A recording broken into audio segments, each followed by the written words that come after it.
Sa Villamor Air Base, totoo pala. Akala niyo natin, dadalhin pa sa veterans, General Santos. Kaya talagang ang plano pala talaga, mula sa Villamor Air Base, ay talagang isasakay sa Learjet, itutuloy na po ng Dahig, the Netherlands. Hindi na pinatagal, di ba? Hindi na. Ang pagkakaalam ko, alas 11 pasado ng gabi ito, Jen, eh.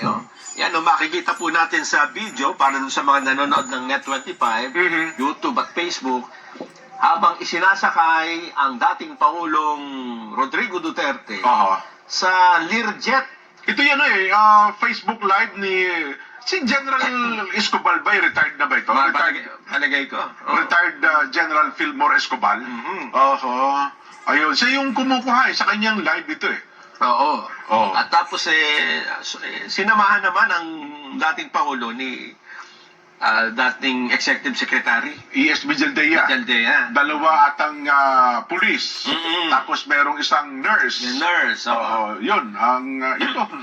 Yan, naalam mo ba yung Learjet na yun? Naging paksa pa ng pagtatalo-talo. Bakit? Anong pinagtalunan? Ay, pinagtalunan. Sino ba niya talaga may-ari ng Learjet na yan? Sino ba? Ang lumitaw kahapon kasi, saan na ba yun? Merong lumabas na itong Learjet niya, pag-aari daw po ni Ginoong Saldico. Ganun ba? Oo, lumutang yung ganyang issue na ganyan. Pero napag-alaman, ito palang jet na ito ay, nasaan na ba yun? Pag-aari ng, teka lang Bapiring Nelson nagkaroon ng pagkatalo dyan tungkol sa Learjet na yan kahapon.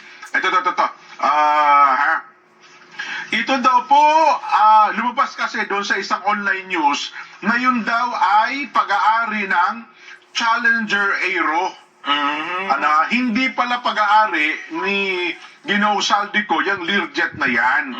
Ito daw pong Challenger Aero ay nakarehistro na ang principal owner ay si Ginoong Ferdy Constantino. Ayun, malapit na tao po ni Ginoong Ramon Ang. Well, yun ang lumalabas lang sa mga online news. Nelson at mukhang nagtilabas, wala namang pagbubulaan. Pero yung punto na ito pala ay nakaabang kagad, private jet po ito private jet. At ginamit. Mukhang nirent po ito. Ayun, binabanggit nga na ito po ay pag-aari ng Challenger Aero na registered ang principal nga, pag-aari daw po ni Ginoong Ferdy Constantino. I-check natin, double check natin. Kasi vital daw yung punto na yan. Yung kung sino may-ari nung jet. Dahil? Sino nakipag-transaksyon sa kanila? Bakit naka-standby kagad doon? Diba? Oo. Kasi parang ang naging setup daw nila dyan, parang madaling araw na tanggap, di ba? Ang kwento, madaling araw na tanggap ng Malacanang, yung warrant of arrest. Mula sa madaling araw, ikinasagad. Mabilisan. Sabi naman ng iba, imposible niya yan. Na mabilisan. Pati yung mga clearance. Parang isa o dalawang araw bago ninyo gawin yan. At saka ninyo makukuha. Ibig sabihin, talagang planadoan niya yung pagkakapangyayari niyan. Nangyari yan kahapon, March 11 di ba? Pero alam mo ba kung kailan ilalabas talaga ng ICC ang warrant? Meron ba talaga? Meron. ICC, ano sabi? Noong March 7. March 7 pa talaga? Ibig sabihin, alam na nila talaga na may kasi March 10, nagtatalo-talo pa Kasi sa report nga natin, mag-isa pala tuntunan ito, walang makapag-kumpirma. Kasi doon sa website ng ICC, wala din. Pero ang contention lang yan nila, hindi naman obligado ang ICC na i-post sa kanilang online page kung may warrant o sa kanino namang partikular na tao. Pero kung may ganitong warrant yan, ito ba ay hindi makukumpirma ng Malacanang? Tsak makukumpirma. Siyempre, do-double check na Malacanang yan. Alam mo ba kung sino may sabi na March 7 ay may warrant na? Dito lang sa Pilipinas, kasi may singit ko lang. Kapag meron kang warrant of arrest na hawak, judge ganito. Idodopot, judge, sa'yo ba talaga ito? Baka mamaya, siyempre. Yung warrant section namin, mahuli ka. Tatanungin, di ba? Itatanong. May mga ganyan na. Yung nabiktima, parang pala. Di ba? Peki pala yung warrant of arrest. Hindi naman kumot. Siyempre, Malacanang, subject for confirmation talaga yan. Correct. Di ba? Ngayon? Ito yung report po ng isang Southeast Asian correspondent ng BBC News. Okay. Sabi niya, The warrant was issued on March 7. Ayun. Oo. Mhm. The ICC has not publicized the warrant. Ayun, yet. talagang hindi na nila Oo. kala. Oo. Apparently, it won't routinely do that until it has suspect in custody.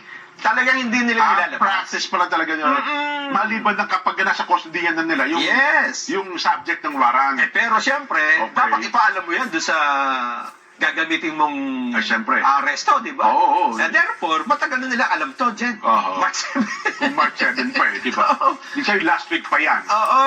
Oo. Tapos ito ang nung binanggit nung report ito diyan sa BBC, hindi Oo. pa nililipat si Duterte. Oo. Ka-aresto pa lang eh. Ayun. Ang sabi niya, it's very possible they may fly him to The Hague very quickly. Mabilisan Oo, talaga. yun talaga nangyari. Okay. What was unexpected, ito yung kanya ipinagtataka, Jen, Alam niya ang hindi inaasahan, ang mga hindi inaasahan ay ang was that the government of the Philippines, headed by President Marcos, would move so decisively ayun. against such a high-profile and still very popular figure, a former president, who, remember, was an ally of Mr. Marcos Ayun. until quite recently and still has a huge support base. So, yung report na yun, parang nagtaka din. Kasi parang napakabilis ng implementasyon.